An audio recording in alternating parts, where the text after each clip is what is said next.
Allah dengan Allah itu duluan mana? Ini kalau soal urutan kan, duluan Allah apa duluan firman Allah? Nah, kalau dijawab duluan Allah, berarti Allah eksistensinya sudah ada, firmannya Allah belum ada. Berarti ada waktu di mana eksistensi Allah sudah ada, firman Allah belum ada. Berarti pernah ada waktu dia tidak punya firman, pernah ada waktu dia tidak maha berfirman, pernah ada waktu dia tidak bisa berbuat apa-apa, mencipta pun tidak bisa karena firmannya belum lengkap. Apa seperti itu? Bayi lahir tidak bisa langsung ngomong I love you kan, baru dia belajar bahasa Inggris. I just call to say I love you, itu kan proses belajar. Jadi manusia dapat bicara, dapat berpikir, itu proses belajar. Lah Tuhan masa pernah belajar? Tuhan tuh dari kekal sampai kekal, dia yang ada, yang sudah ada, yang akan datang. Dia tidak pernah tidak ada firman, dia tidak pernah tidak bisa berfirman. Dia selalu maha dan maha. Maka Tuhan dengan firman-Nya dan dengan rohnya sejak kekal tidak bisa dipisahkan. Terus Anda tanya kepada saya, Pak Bambang, ini tolong Pak dijawab, jangan tersinggung ya Pak. Bapak dengan pikiran Bapak lebih tinggi mana? Itu pertanyaan orang yang kurang satu on itu. Karena pikiran saya itu satu dengan saya, bagaimana bisa dibandingkan? Minta maaf Pak, saya tidak bisa menerima roh Bapak, saya tidak bisa menerima pikiran Bapak, saya hanya bisa menghormati Bapak. Loh, kalau kamu menerima saya, kamu harus menerima pikiran saya dan roh saya. Pak Bambang kita hormati, tapi rohnya tidak. Hanya orang-orang yang bingung yang mengatakan begitu. Karena Allah, firman Allah dan roh Allah itu satu paket. Bagaimana bisa dipisah-pisahkan? Bagaimana bisa dibanding-bandingkan? Pada mulanya Allah menciptakan langit dan bumi, Elohim. Beresit bara Elohim et hasamayim ve et sa'aret. Bumi itu belum berbentuk, VH aret hayetah tohu wa bohu, belum berbentuk dan kosong. Itu proses keadaan dunia sebelum sempurna kan, masih chaos, masih tohu wa bohu. Vehosek alpenitehom, dan kegelapan meliputi samudra raya. Wiruah Elohim, perhatikan, dan roh Allah merakefet alfinehamayim, melayang-layang di atas permukaan air. Itu artinya bukan roh Allahnya lebih kecil dari airnya melayang-layang. Itu kata kiasan yang mengartikan Allah menyalurkan daya hidup dari dirinya sendiri kepada ciptaan itu, sehingga dari chaos menjadi kosmos, dari ketidakteraturan menjadi keteraturan. Bumi bergerak pada orbitnya masing-masing, matahari, bulan, bintang. Itu maknanya Tuhan memberikan keteraturan lewat rohnya yang tertib itu. Makanya dari chaos menjadi kosmos. Berfirmanlah Allah, wa yomer Elohim yehior wa yehior, jadilah terang, maka terang itu jadi. Jadi diciptakan lewat firmannya. Lah kalau firman pernah tidak ada, dengan apa Allah menciptakan firmannya? Nah itu kira-kira seperti itu. Maka kemudian gereja bersidang, muncullah draft pengakuan iman, draftnya. Tapi waktu itu Konstantin dari perjalanan dari Makedonia menuju ke Alexandria, dia kecewa berat ketika mendengar perdebatan antara Arius dengan patriarknya itu. Sedianya saya ingin mengunjungi kota Alexandria, tapi begitu kabar yang tidak penting itu terdengar di telinga saya, aku membatalkannya walaupun sudah menempuh separuh perjalanan darinya. Jadi Konstantin tidak punya peran penting dalam konsili seperti yang diceritakan film Da Vinci Code itu. Konstantin itu terbukti manusia politik. Manusia politik itu lihat angin. Kalau anginnya menguntungkan dia, dia ikut. Kalau tidak, dia tidak ikut. Makanya hati-hati. Jangan sampai 5 tahunan gereja dijadikan mekanisme 5 tahunan. Gereja harus punya dasar yang kuat. Maka kemudian Konstantin tidak jadi pergi ke Alexandria. Tapi kemudian ada uskup dari Spanyol namanya Hosius yang nantinya memimpin sidang pertama konsili ini. Dia mengatakan bahwa saya kira gereja punya pertimbangan sendiri.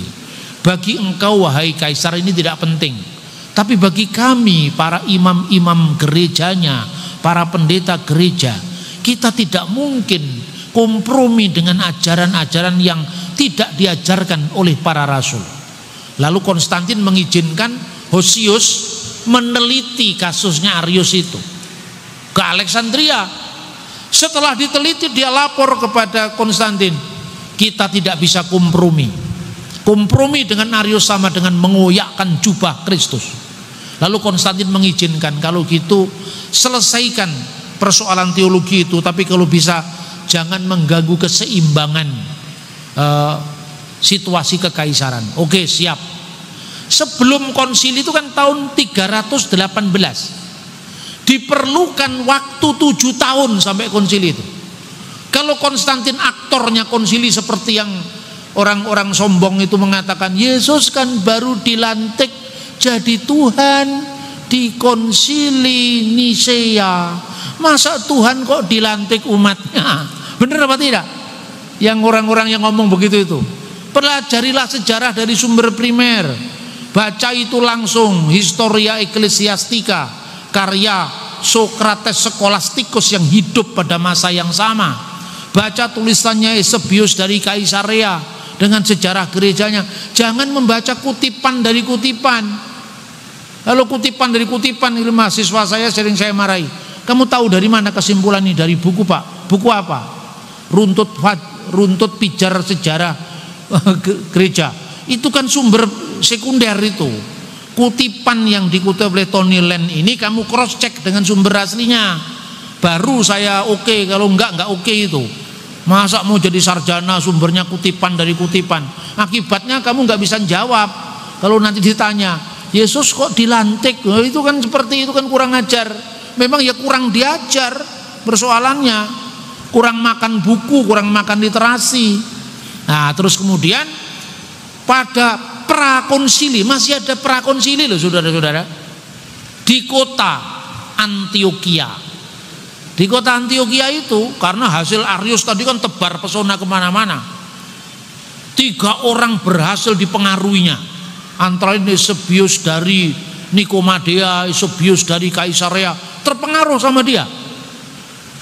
Kenapa terpengaruh dengan Arius? Gara-gara Arius itu kalau ngomong kepada A ya ke A dia budaya yang di situ dia yang canggih itu, dari komunikasi sosialnya yang luar biasa. Maka gereja yang benar kadang-kadang karena kalah berkomunikasi dengan mereka yang di luar itu, kita juga kalah.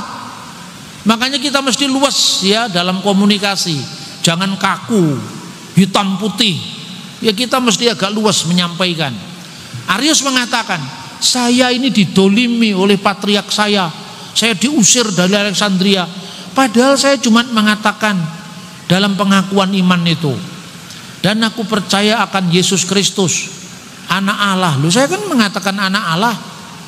Terus kemudian gambar Allah ya, yang cahaya kemuliaan Allah kan sama dengan apa yang saya sampaikan, yang terlebih dulu dari segala sesuatu. Nah itu kan ada ayatnya di Kolose, gambar Allah yang terlebih dulu dari segala ciptaan. Tapi dia punya makna berbeda dengan maknanya Rasul Paulus. Yang sulung itu dimaknai sebagai ciptaan mula-mula, sementara yang sulung dalam pemahaman Rasul Paulus dan para rasul yang lain, yang sulung itu tidak harus anak pertama. Hak kesulungan bisa diperebutkan. Ayo sekarang, kan yang sulung Esau, kenapa Yakub? Karena kesulungan dalam budaya Israel tidak hanya sulung sebagai anak yang lahir pertama, tapi hak kesulungan itu hak untuk memimpin mezbah keluarga, hak untuk menerima berkat orang tua, dan hak untuk menerima warisan 2 kali lipat. Esau hanya memahami menerima warisan 2 kali lipat. Kalau sekarang saya jual juga nanti akan selesai. Dia tidak menghormati berkat rohani, pemimpin mezbah keluarga, dan mendapatkan berkat dari orang tua, maka kesulungan tidak harus berarti urutan waktu. Ini salahnya saksi Yehova. Maka yang sulung dipahami, Yesus itu kan anak pertama kita, adik-adiknya. Pangkatmu apa kamu jadi adiknya Yesus itu? Benar apa tidak? Ini konteks yang seperti ini sebetulnya bisa dikatakan ini orang-orang awam yang mengajar di mana-mana begitu pedenya, dan jemaat awam itu tertarik karena kepedean dia itu, bukan karena isinya gitu loh. Makanya diadakan sidang prakonsili di Antioquia. Wah, heboh dunia saat itu karena apa? Sejarawan gereja yang sangat terkenal yang namanya Eusebius dari Kaisarea membela Arius. Gara-gara itu tadi, Arius salahnya di mana? Dia cuma mengatakan yang sulung dari segala ciptaan. Tapi tafsirannya yang beda kan? Kan kata yang sulung itu kan ada di pengakuan iman gereja kami, pengakuan iman Kaisarea. Jadi sebelum gereja punya pengakuan iman panjang, Syahadat Niki Konstantinopel, setiap gereja itu punya pengakuan iman masing-masing. Roma punya pengakuan iman rasuli yang kita baca tadi. Dengan pengakuan iman rasuli kan kita belum tahu apa-apa. Dan akan anaknya yang tunggal, Yesus Kristus Tuhan kita. Yesus asalnya dari mana? Cuma dikatakan anaknya yang tunggal Tuhan kita kan. Kalau di pengakuan iman panjang kan jelas, yang diperanakkan dari Bapa sebelum segala abad. Karena firman itu keluar dari sang Bapa. Allah dari Allah, terang dari terang, Allah yang sejati dari yang sejati. Artinya apa? Karena apa? Tidak mungkin aliran dari Allah itu lebih rendah dari Allah, karena ini bukan ajaran Neoplatonisme itu untuk mengajari ajaran sesat yang dilakukan oleh bidat Origenes waktu itu. Nah, kemudian dikatakan Allah dari Allah, terang dari terang, Allah sejati dari yang sejati, dilahirkan, tidak diciptakan atau tidak dibuat, ya, tidak dijadikan. Kenapa? Yesus dilahirkan, sebelum lahir dia sudah ada. Sudah ada di mana? Dalam diri Allah. Makanya dikatakan Abraham melihat hariku dan dia akan melihatnya, dia akan bersuka cita. Umurmu belum sampai 50 tahun. Bagaimana kamu mengatakan itu seperti itu? Yang berumur belum 50 tahun itu kan kemanusiaannya. Tapi Yesus sebagai firman yang in the beginning was the word and the word was with God and the word was God, sudah ada sebelum segala sesuatu. Karena olehnya segala sesuatu dijadikan, alam semesta ini segala sesuatu dijadikan oleh dia, dan tanpa dia tidak ada sesuatu yang jadi dari segala yang telah dijadikan. Makanya orang itu sembarang aja menuduh, mengatakan Tritunggal Kristen itu mirip dengan Dewa Krishna. Dewa Krishna lahir dari seorang perawan. Mana ada literatur Hindu yang mengatakan Dewa Krishna lahir dari seorang perawan? Itu karangannya orang bule yang langsung Anda percaya. Kan orang bule kan tidak mengerti Ramayana, tidak mengerti Mahabharata. Saya orang Jawa sejak kecil nonton itu. Jadi saya ngerti ibunya Krishna namanya siapa, lahir wajar, tidak ada lahir dari perawan. Begitu bukunya ditulis oleh orang barat kita langsung percaya. Dikutip begitu saja. Mitos-mitos tentang kelahiran dari seorang perawan, Dewa Krishna, Dewa Mitra. Saya itu, saudara-saudara, saya kan mengajar teologi agama-agama. Jadi saya paham betul pemujaan terhadap Siwa, pemujaan terhadap Krishna. Bahkan kadang-kadang saya menyanyikannya tanpa berat hati karena nadanya indah-indah. Krishna Krishna Hare Hare, Hare Krishna Hare Krishna, Krishna Krishna Hare Hare, Hare Rama Hare Rama, Rama Rama Hare Hare. Itu India. Saya nyanyi begitu, saya paham ajaran Krishna. Saya membaca Bhagavad Gita, saya punya Bhagavad Gita dalam bahasa Sanskrit yang sering dikutip Bung Karno itu. Karmani wadikarasti mapalesu kedacana, berjuanglah tanpa menghitung untung ruginya bagimu. Bung Karno membaca Bhagavad Gita dari Swami Vivekananda. Saya punya coretan-coretan tangan Bung Karno yang dibaca itu, saya punya bukunya. Tapi Bung Karno kan tidak sampai bisa nembang India. Saya lacak ke India, saya nembangnya bisa. Karmani wadika rasti mapale sukadacana. Orang India kan gitu. Sanam demanam.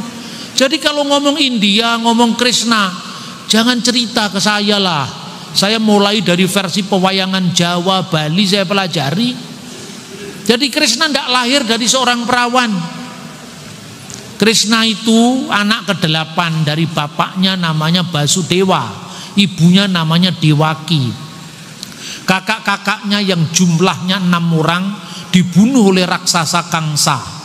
Untuk melindungi itu maka lahirlah anak berikutnya yang kulitnya bule namanya Balaram atau Baladewa. Balaram itu janinnya dipindahkan kepada wanita lain yang namanya Rohini dari ibunya. Setelah itu Krishna dikandung secara wajar, dilahirkan di persembunyiannya sampai lahirnya Krishna. Nggak ada ceritanya lahir dari seorang perawan seperti kekristenan. Ada lagi yang mengatakan itu ciptaan dari Dewa Mitra Persia, lahir dari seorang perawan. Saya membaca langsung itu tulisan-tulisan Persia. Dewa Mitra lahir dari sebongkah batu, tidak ada lahir dari seorang perawan. Jadi cerita Mitra lahir dari perawan itu pengaruh Kristen yang memuncak setelah zamannya Kaisar Aurelian, mengubah titik balik musim dingin yang dulunya dirayakan paling lambat tanggal 23 Desember menjadi 25 Desember. Karena kelahiran Dewa Matahari dijiplak dari Natal gereja. Jangan dibalik. Jadi katanya gereja mengambil Natal dari dewa pagan, itu keliru, kebalikannya. Karena sebelum Natal diperingati 25 Desember dijadikan perayaan Dewa Matahari yang namanya Natalis Sol Invicti, itu tahun 190-an itu sudah ada Hippolytus dari Roma. Hippolytus itu nulis bukunya yang berjudul komentar-komentar kitab Daniel. Dia mengatakan di situ, kapankah Yesus itu dilahirkan? Dia mengatakan egeneto pro octo kalandon Januarion. Yesus dilahirkan 8 hari sebelum 1 Januari. Kenapa 8 hari sebelum 1 Januari? Karena tahun baru Kristen dihitung sejak sunatnya Yesus. Karena orang Yahudi dihitung hari ke-8. Nah, sebelum hari ke-8, 8 hari mundur ke belakang 25 Desember. Itu sudah ada dalam dokumen sebelum Dewa Matahari dirayakan. Ini akibatnya kalau kita tidak melacak sumber-sumber primer. Karena Natal 25 Desember itu baru dipersoalkan oleh Paul Ernest Jablonski tahun kira-kira 1800 sekian, abad 19 itu. Kenapa kita begitu percaya? Tapi karena ada hal yang belum kita bereskan. Semangat Protestan yang anti Katolik itu tidak boleh ada lagi. Karena munculnya pendapat ini hanya karena supaya beda dengan Katolik. Akibatnya kita tidak bisa mengendalikan lagi munculnya sekte-sekte baru yang sekarang justru menjadi batu sandungan bagi orang luar untuk menerima kekristenan. Nah itu saudara-saudara, Arius akhirnya menghebohkan dunia purba waktu itu. Tahun 318 sampai kemudian tahun 325 itu awalnya dia lakukan di wilayah yang namanya Antioquia. Lalu 3 orang ini setelah semua mengakui draft pengakuan iman tanda tangan, tapi 3 orang ini termasuk Eusebius dari Kaisarea masih diberi kesempatan untuk meluruskan pemahamannya, tentu lewat diskusi-diskusi teologis di sebuah konsili yang akan diadakan ya di kota Ankara. Ankara itu sampai Turki sekarang masih ada. Tapi ternyata konsili itu tidak diadakan di kota Ankara, tapi diadakan di kota Nikea. Kenapa? Karena Konstantin yang keberatan. saya tidak mau konsili diadakan di Ankara. Kenapa? Karena uskupnya kota Ankara itu terkenal anti Arius. Saya ingin gereja fair, adil. Jadi dengarkan pula yang anti Arius, dengarkan pula yang membela Arius.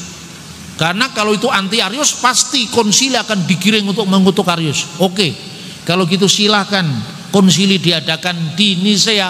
Itu kota musim panasnya Kaisar Konstantin. Jadi biasanya kalau dia musim panas itu karena terlalu panas, dia ke kota Nisea itu, karena di situ kotanya sejuk. Karena perjalanan dari pusat Konstantinopel, ya ibu kota Konstantinopel sekarang namanya Istanbul, menuju ke Nisea, ini tidak ada jalur umum kira-kira kalau sekarang begitu. Kendaraan umum, kereta-kereta, karavan umum itu tidak ada. Kereta komersial. Karena itu para delegasi yang jumlahnya 318 orang ini dijemput oleh kereta keagungan Kaisar. Nah, lalu dipelintir lagi sejarahnya. Lihat, para pendeta dikumpulkan supaya satu suara menuhankan Yesus. Mereka dijemput dengan kereta-kereta keagungan Kaisar. Saya kalau ditanya begitu saya buat guyonan. Kamu tahu nggak Nisea itu bukan jalur umum, maka tidak ada bis malam ke sana. Tidak ada kereta di sana, maka yang ada kereta-keretanya Kaisar. Tapi itu dipolitisir sedemikian rupa seolah-olah Konstantin itu otak besar di balik ketuhanan Yesus gitu. Padahal ketuhanan Yesus itu bukan diciptakan oleh gereja. Itu ajaran semula, ajaran paling awal. Jadi Yesus disebut Allah itu karena apa? Karena dia firman Allah yang kekal. Tidak mungkin ya firman itu bukan Allah, karena kalau firman bukan Allah, pertanyaannya sekarang, Allah menciptakan segala sesuatu dengan apa? Dengan firman, Pak. Allah menciptakan dengan firman-Nya. Yesus diciptakan apa tidak? Diciptakan, Pak. Siapa yang menciptakan Yesus? Ya Allah. Nah, Allah menciptakan bagaimana? Cukup berfirman loh. Yesus di sini siapa? Firman Allah. Firman-Nya belum diciptakan, masa menciptakan? Dengan firman-Nya Allah menciptakan. Firman mana? Maka karena firman Allah itu melaluinya Allah mencipta, maka firman pasti bukan ciptaan. Itulah makanya gereja mengatakan Allah dari Allah, terang dari terang, Allah sejati dari Allah sejati, dilahirkan tidak diciptakan. Karena olehnya segala sesuatu diciptakan. Nah, baru kemudian Roh Kudus. Roh Kudus tidak lebih sulit. Karena apa? Roh Kudus kan tidak berbentuk manusia, tidak pernah menjadi manusia. Jadi artinya ya Roh Kudus itu roh yang ada dalam diri Allah, selesai kan? Tapi karena Yesus itu firman, selain sebagai firman Allah yang kekal, dia menjadi manusia. Maka bagaimana hubungan antara kemanusiaan Yesus dengan keilahiannya sebagai firman Allah? Itulah yang dibahas pada konsili-konsili berikutnya, termasuk Efesus, termasuk Kalsedon. Di mana Yesus pernah mengaku diri Allah? Ya jangan kamu tuntut, akulah Allah, sembahlah aku. Jokowi pun juga tidak mengatakan, akulah Presiden Republik Indonesia, hormatilah aku sebelum aku diganti Pak Prabowo. Juga tidak pernah ada.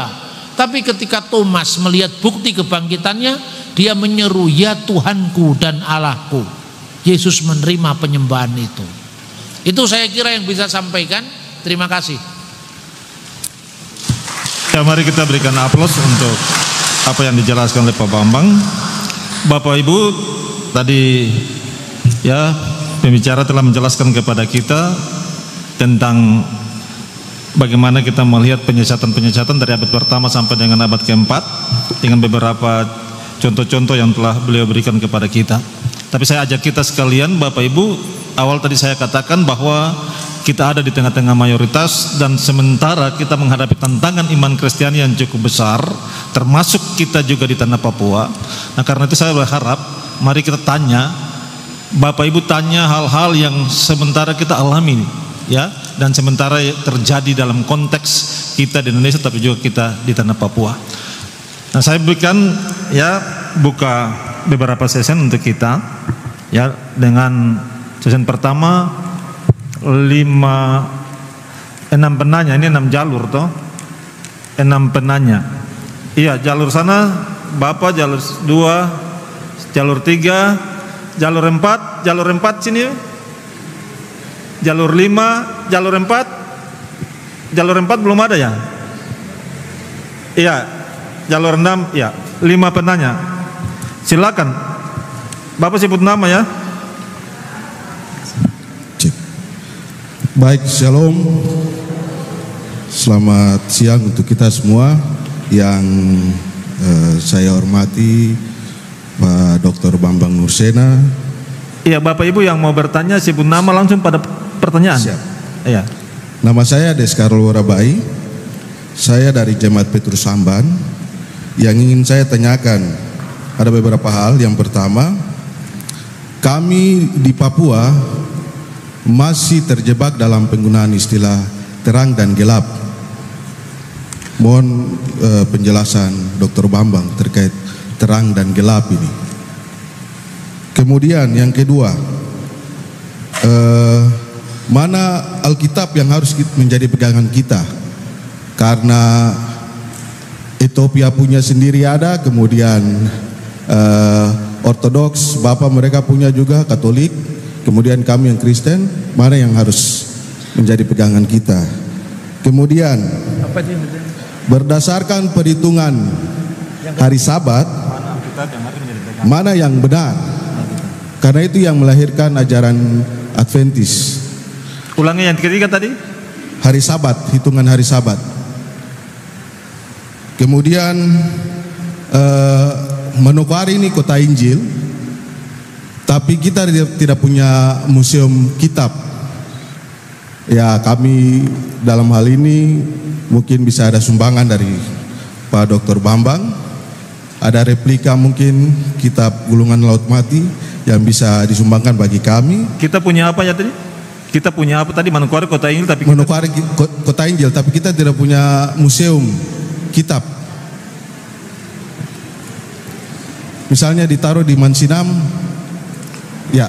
Kemudian yang terakhir Pak Pendeta, kami punya pengakuan iman GKI. Apakah boleh setiap sinode membuat pengakuannya, ataukah kita mengacu kepada pengakuan iman yang sudah ada? Terima kasih.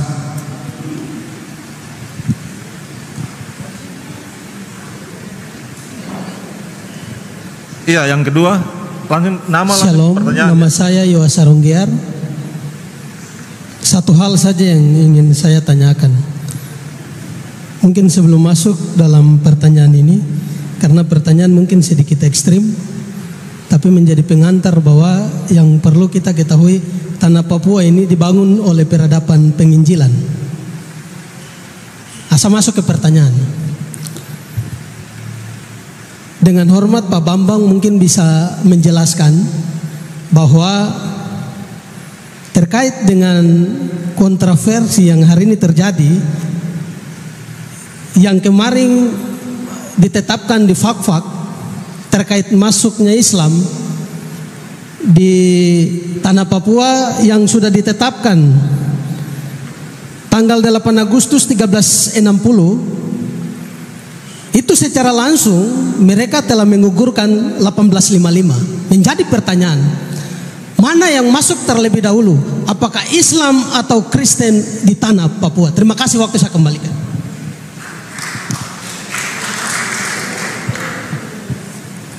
Tiga tadi Bapak, orang Bapak ini Bapak. Ini tiga. Bapak berdiri.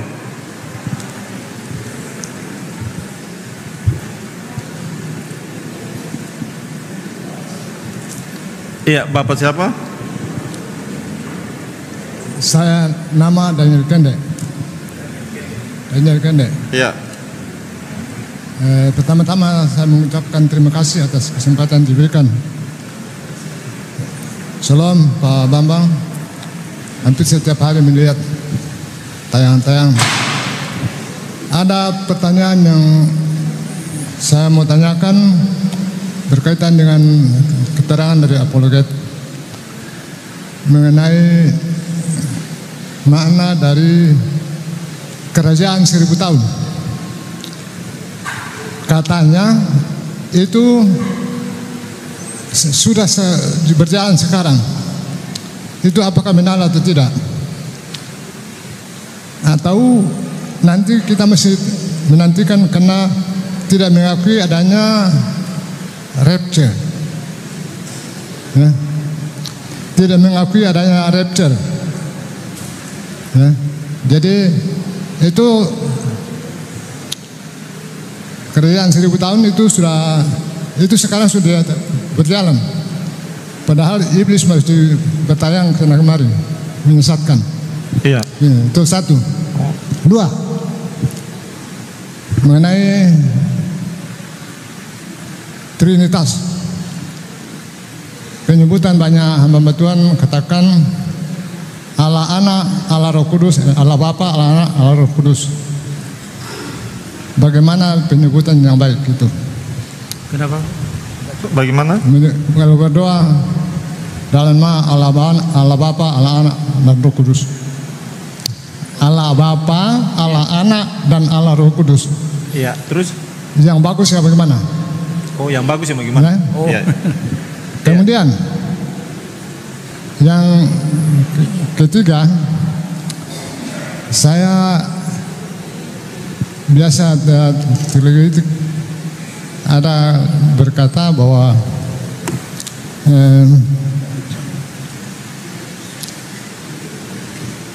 apa satu ya? Oh ya, ini mengenai masalah pengampunan. Masalah apa ya? Ada nas di dalam Alkitab, Pak, pengampunannya. Ada pemanaan kata pengampunan itu 70 kali 70 kali. Ada orang menghitung hanya 490. Padahal kalau dilihat dari bahasanya 70 kali 7 kali berarti 7 pangkat 7. 70 kali pangkat 7. Tidak terhingga. Jadi mungkin itu yang salah bahasa atau salah terjemahan atau tidak ikut matematika. Terima kasih. Iya. Penanya keempat tadi di sini. Ya, yang kelima beliau terakhir. Ya, silakan. Nama? Saya Darius dari Efrata Wosi. Pak Pendeta, saya bertanya. Karena saya menemukan tadi kasus kami di Efrata Wosi, ada buku di bawah kakak satu dari saksi, ya itulah. Lalu yang saya ingin minta konfirmasi penegasan dari Bapak Pendeta.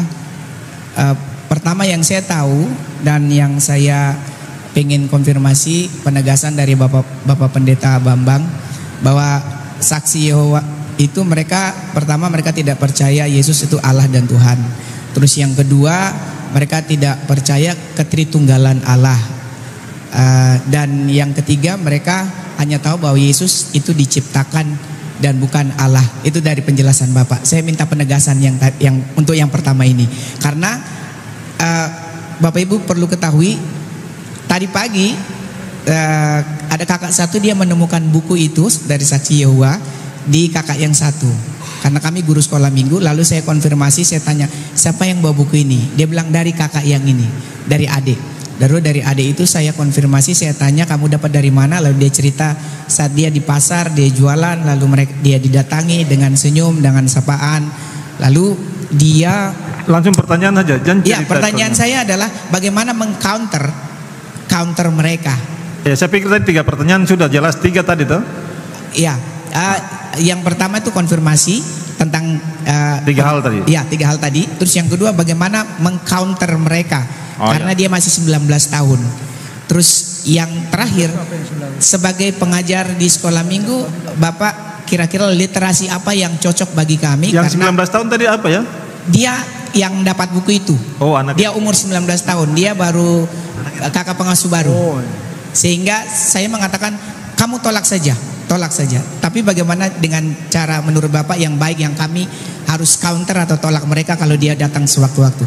Dan yang ketiga untuk kami guru pengajar sekolah minggu, kira-kira literasi apa yang bisa kami pakai untuk mengajar atau mencari sumber-sumber seperti terjemahan dari kata yang tidak kita mengerti di dalam Alkitab.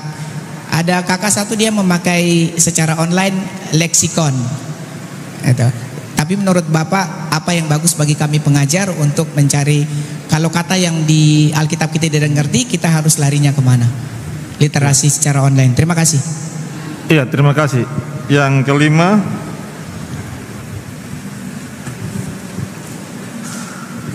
ya, saya Oloan dari PKB Maranatha Kota.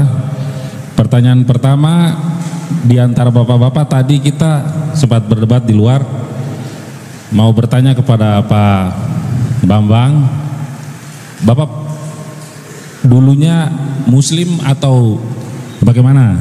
Karena dari segi nama Bambang dan Nursena, jadi agak sedikit mungkin nama Muslim atau bagaimana. Kedua, banyak juga dari kita sering membahas soal mengapa Tuhan Yesus bisa bilang Allahku, Allahku, mengapa engkau meninggalkan aku? Mungkin kita selama ini baca tapi tidak tahu teks aslinya bagaimana, karena kami yakin Bapak tahu. Dan kedua, kenapa Yesus berdoa?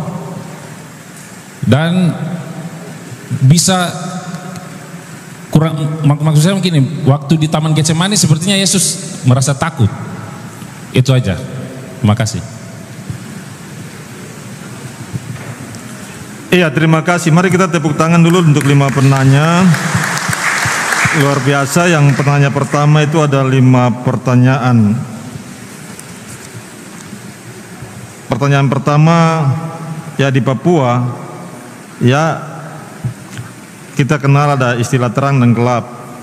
Ya, ini mohon dijelaskan. Lalu yang kedua, makna Alkitab yang harus menjadi, mana Alkitab yang harus menjadi pegangan kita? Karena ada beberapa ya versi Alkitab barangkali, tapi juga dari versi Katolik, versi Ortodoks, versi Protestan. Yang ketiga, hari Sabat, mana yang benar? Yang keempat, Manokwari kota Injil, tetapi kita tidak punya museum. Yang kelima, GKI Tanah Papua punya pengakuan iman. Apakah boleh setiap gereja punya pengakuan iman? Ya, Pak jawab itu. Ya, terima kasih. Jadi saya jawab dari yang akhir dulu. Setiap gereja itu kan punya tantangan konteks yang berbeda-beda. Jadi apa yang dialami oleh gereja-gereja kuno itu tidak sepenuhnya sama dengan apa yang dialami oleh gereja baru dalam konteks yang baru. Ini tidak ada salahnya, karena kalau itu misalnya gereja menghadapi sebuah keadaan di mana alam dieksploitasi, kenapa kita tidak menegaskan bagaimana salah satu panggilan iman kita itu adalah memelihara lingkungan hidup misalnya. Itu boleh, tapi akarnya jangan hilang. Kalau akarnya hilang, kita akan kehilangan sejarah yang begitu panjang. Sebab apa yang kita alami sekarang itu bisa kita refleksikan dari pengalaman-pengalaman sebelumnya. Jadi artinya yang akar sejarahnya tetap kita pertahankan, tetapi juga jangan sampai kita hanya memelihara rumus-rumus liturgisnya yang tidak lagi dipahami oleh dunia atau konteks yang baru yang berbeda dengan zaman dulu. Kemudian soal problematika bagaimana menghadapi terang dan gelap, yaitu sebetulnya tugas panggilan apostolik seluruh gereja. Karena artinya gereja tidak hanya di satu medan peperangan secara budaya, ya, secara politik, kultural, secara intelektual, tapi juga secara rohani. Jadi apa yang dikatakan Yesus selain menjadikan kabar Injil kepada segala makhluk, ya, tapi juga kamu akan mengusir setan atas namaku, dan konfrontasi dengan dunia-dunia kegelapan, okultisme itu panggilan seluruh gereja. 70 murid itu ketika diutus oleh Yesus, mereka melaporkan Tuhan, setan-setan pun tunduk karena namamu, gitu kan. Yesus mengatakan, aku melihat iblis jatuh dari langit seperti kilat. Jadi artinya Injil itu masuk apabila sudah ada kejatuhan dari dunia kegelapan itu. Nah, dunia kegelapan itulah yang menghalangi kabar Injil diberitakan lewat perilaku penduduk sekitarnya yang masih belum siap, ya, dengan berbagai macam fenomenanya, lewat cengkeraman roh-roh jahat yang mengganggu, lewat sakit penyakit, gangguan mental dan sebagainya. Dan ketika itu kalau Otto dan Gessler sudah menginjakkan kaki di tanah Papua dalam nama Tuhan Yesus Kristus, itu artinya ada momentum apostolik di mana nama Yesus itu sebetulnya menjadi andalan kedua hamba Tuhan itu untuk membuka yang belum dibuka, termasuk bagaimana ketergantungan pada roh-roh jahat, termasuk bagaimana di wilayah Batak, wilayah Jawa, wilayah Bali, semuanya seperti itu. Kemudian mana Alkitab yang dipercaya? Seringkali ini juga menjadi bahan dari orang-orang yang mencari kelemahan iman Kristen. Padahal itu bukan kelemahan, itu kelebihan. Kenapa dianggap kelemahan? Karena Kristen mewarisi sejarah yang sangat panjang. Mau disamakan dengan satu agama yang muncul dari satu zaman, ya tidak sama. Nah, itu termasuk bentuk keterjebakan kita. Saya biasanya alihkan pembicaraannya supaya dia lebih berpikir mendalam. Jadi Alkitabnya saja nggak sama, Katolik, Protestan, Ortodok nggak sama. Saya bilang, siapa yang bilang nggak sama? Di seluruh dunia ini gereja Katolik, gereja Ortodok, gereja Protestan, Alkitabnya sama, 27 kitab dari Matius sampai Wahyu, nggak beda. Loh, perjanjian lama itu kan Yahudi sebelum Kristen, itu saya bilang itu. Itu paham yang saya maksud? Kristen hanya mewarisi Yahudi, dan Yahudi itu sektenya banyak. Sekte yang bertahan ini hanya sekte Parisi sekarang ini, yang bermetamorfose menjadi aliran Yahudi Rabinik. Ada orang Yahudi lain, orang Yahudi Esseni di Laut Mati mengenal kitab Yesus bin Sirak dan sebagainya, ditemukan di naskah-naskah Laut Mati, ya kan? Ya, itu contoh itu saya bilang. Nah, sekte Yahudi itu pada waktu zaman Yesus itu kitab suci kita itu kanonnya belum tertutup, karena kanonisasi Yahudi itu baru dilakukan setelah zaman Kristen, yaitu pada pertemuan atau konsili di kota Yamne atau Yamnia itu tahun 90 Masehi. Nah, Kristen itu kalau kita lihat dalam Kisah Rasul pasal 6 ayat 1, di Yerusalem saja ada 2 kelompok, apalagi yang di luar Yerusalem. Orang-orang Yahudi yang berbahasa Yunani dan orang Ibrani. Siapakah orang Yahudi yang berbahasa Yunani? Mereka yang datang dari Alexandria, orang yang datang dari Siprus, mereka yang datang dari Asia Kecil.